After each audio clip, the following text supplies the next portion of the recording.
Qui paye le plus entre TikTok, Instagram et YouTube? Eh bien, je crois que la réponse, elle va te surprendre. Est-ce que c'est parce que TikTok paye aujourd'hui moins qu'avant?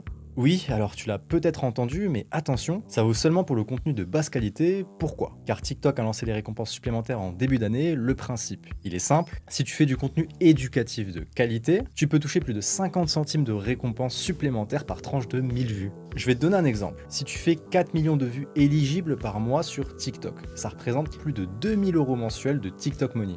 Ok, mais c'est lourd. Mais du coup, ça se passe comment au niveau YouTube? Alors sur les shorts, c'est 10 centimes par tranche de 1000 vues éligibles. Donc avec 4 millions de vues éligibles par mois, tu devrais toucher à peu près 400 € mensuels. Ok, donc c'est pas terrible. Mais comment ça se fait que du coup, je vois sur YouTube des personnes qui montrent des RPM à 5 € les 1000 vues? C'est vrai, alors attention, YouTube a un deuxième système de rémunération par les vues avec les vidéos horizontales. Et ça change tout. Je vais tout expliquer, alors enregistre bien cette vidéo. Regarde, sur un de mes comptes, je touche plus de 3 € de revenus par 1000 vues. Certains créateurs montent même à 6 ou 7 € les tranches de 1000 vues. Mais c'est valable uniquement pour les vidéos au format long, au format paysage sur YouTube. Ok, du coup, si je fais 4 millions de vues à la fin du mois avec des vidéos longues avec un RPM à 3 €, ça me donne 12 000 € à la fin du mois? Dans la théorie, oui. Maintenant, il faut être réaliste. Faire une vidéo longue de 10 à 12 minutes qui devient virale, c'est pas la même chose que poster des TikTok ou des YouTube Shorts. Et Instagram alors? Est-ce que cette plateforme paye mieux ses utilisateurs que TikTok ou YouTube? Eh bien, en un mot, la réponse c'est non. Sur Insta, il n'y a pas de programme de rémunération par les vues.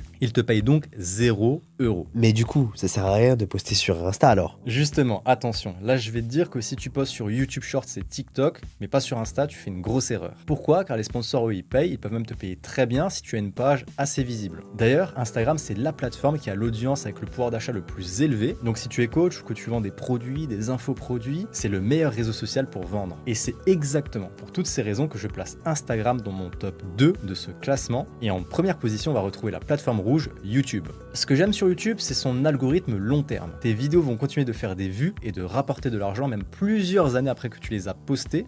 Et c'est pas le cas pour TikTok et Instagram? Alors sur TikTok, peu de gens le savent, mais après 3 mois, ta vidéo disparaît du fil pour toi. D'ailleurs, aujourd'hui, je vois de plus en plus de personnes se lancer sur YouTube avec l'intelligence artificielle. Ces chaînes-là, elles font des millions de vues par mois. Alors je me dis que pour un petit créateur qui a envie de se lancer, il n'y a pas mieux que la plateforme rouge pour débuter. D'ailleurs, si tu veux que je t'aide à te lancer, je t'ai préparé une vidéo gratuite pour te montrer comment utiliser l'IA aujourd'hui avec YouTube. Écris vidéo en commentaire et je t'enverrai le lien directement dans tes DM.